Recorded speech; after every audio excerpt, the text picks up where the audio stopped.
আসসালামু আলাইকুম আপা। ওয়ালাইকুম আসসালাম। কেমন আছেন আপনি? আলহামদুলিল্লাহ ভালো। আচ্ছা আপা, আপনার বোনের বাচ্চা আমাদের এখানে এনআইসিতে লং লাইফ হসপিটালে এনআইসিতে ভর্তি ছিল।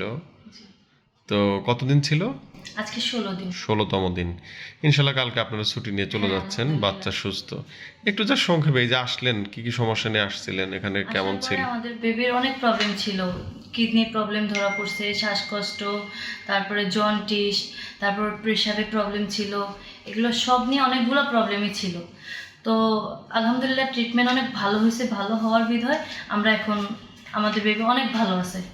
আগামীকাল আমরা বেবিকে নিয়ে যাব বাসায়। মাশাআল্লাহ, কোনো খুব আশাই ছিল না, কিন্তু এখন আলহামদুলিল্লাহ সুস্থ। আল্লাহ রহম করছে। হ্যাঁ, আমরা আল্লাহ চেষ্টা রহম করছি, করছে। সবাই আল্লাহর ইচ্ছা সবকিছু। সবকিছু ডাক্তারদের কষ্ট সব মিলে আল্লাহ তাআলা রহম করছে, এই কারণে এখন অনেক সুস্থ। আলহামদুলিল্লাহ, হাজার শুকরিয়া, লাখো কোটি শুকরিয়া আল্লাহ। আর এই যে ছিলেন ১৬টা দিন, আমাদের হসপিটালের ভিতরের পরিবেশ, হ্যাঁ, মানুষ পরিবেশ ভালো, অনেকটাই ভালো। আমরা এখানেই ছিলাম, সকালে আমি সারা দিন থাকি এখানে, রাত্রে যাই আমার বোন আসে। ভালোই পরিবেশ। বাসা যেরকম আমরা আমাদের বাসায় যেরকম ভালোভাবে থাকি, পরিষ্কারভাবে, ওরকমই ছিল। আমাদের লং লাইফ হসপিটালের জন্য আপনার যদি কোনো কিছু বলার থাকে। আসলে কি বলবো, যে সবাই ভালো। এখানের রিসিপশন বলেন, ডাক্তার বলেন, সবার বিহেভিয়ারও অনেক ভালো।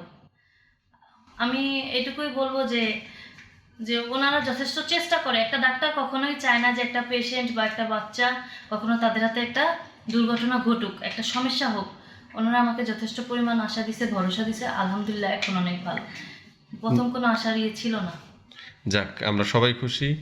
বাচ্চা সুস্থ থাকুক, ভালো থাকুক, আপনাদের আদর স্নেহে বড় হোক, আলহামদুলিল্লাহ, দোয়া মানুষ হোক। করবেন। আমরা দোয়া করি ইনশাআল্লাহ। আল্লাহ হাফিজ।